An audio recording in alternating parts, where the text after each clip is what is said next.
ก็เข้าป่ามาหาหน่อไม้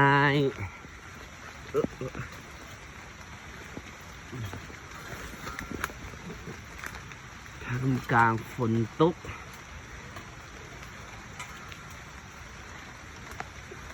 ใส่ว่าได้ฝนตกหาหน่อไม้ลิ้นเอาอันเสื้อนี่ขี้ยาวแล้วคงได้เสื้อฝนอยู่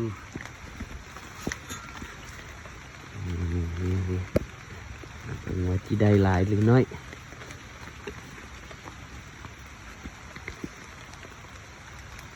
ส่วนหลังบ้านไม่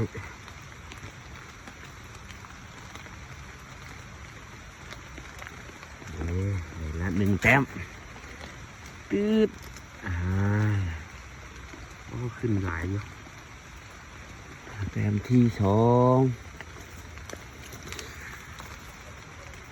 แต้มที่สามแต้มที่สี่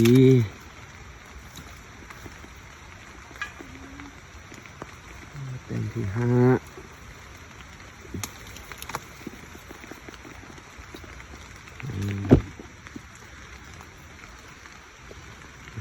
ใส่เสื้อฝน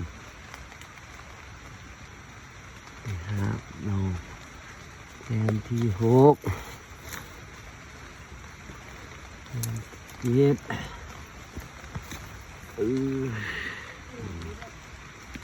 มีหลายขึ้นหลายละหลังบ้านต้นน้ำตายเดี๋ยวขอ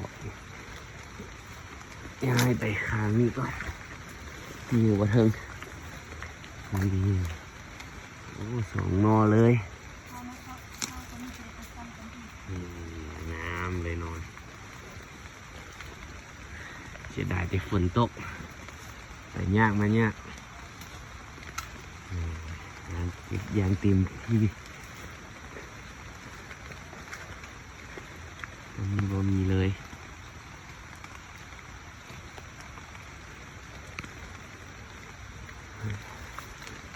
อันนี้จะเป็นสุ่มน้อยๆในลงไปสุ่มใหญ่โอ้ยกี่หลาย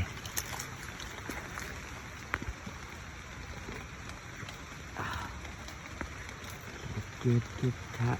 ใส่ขาก่อนโอ้ยเสือฝนยาวโคตร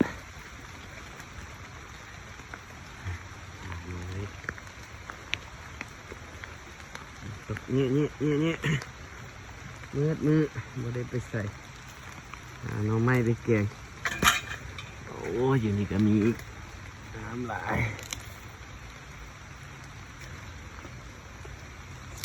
หน่ออยู่เทียนนี้จะขึ้นอยู่ช่วงเดือน8 เดือน 9ส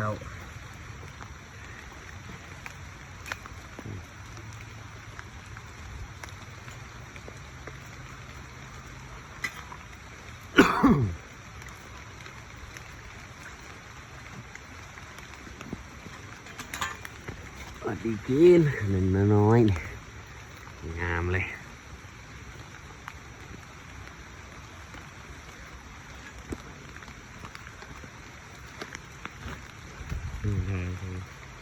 หน่อไม้ตีพ้นปลา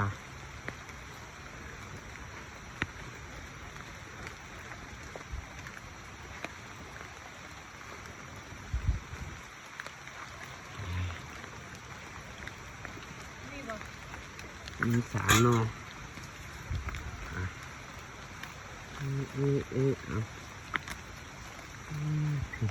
เราจะไปทางนี้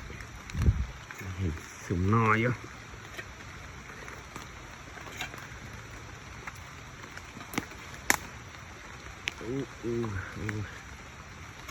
กระหกโอ้ขึ้นยาวละสูงละ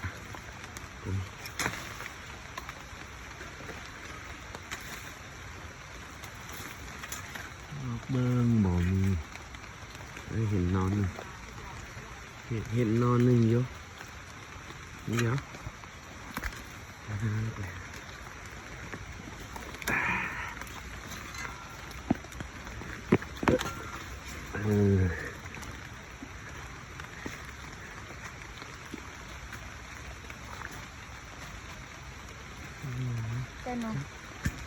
กล้องให้แน่ซีดใช่ไหมจมโต๊ะเพิ่งก็ขาดนี่คือขาดจับกล้องมาน้ำก้นมีภาพไปเอา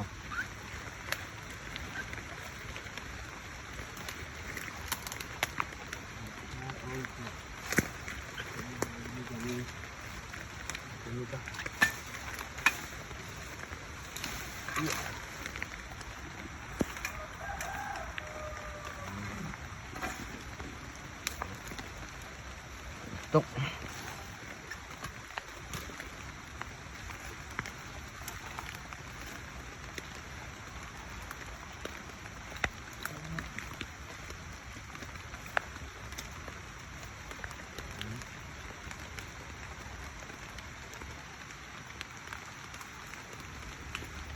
หนองงามเลย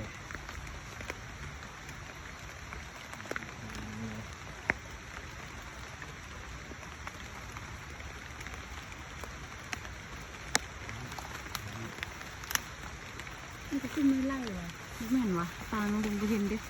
หนองทอด เราเห็นยาตัวนั้นมันบูดู ไป บูมีบังโทรศัพท์นะบูมียังบังตัวเดียวชอบ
จะเป็นปลาใหญ่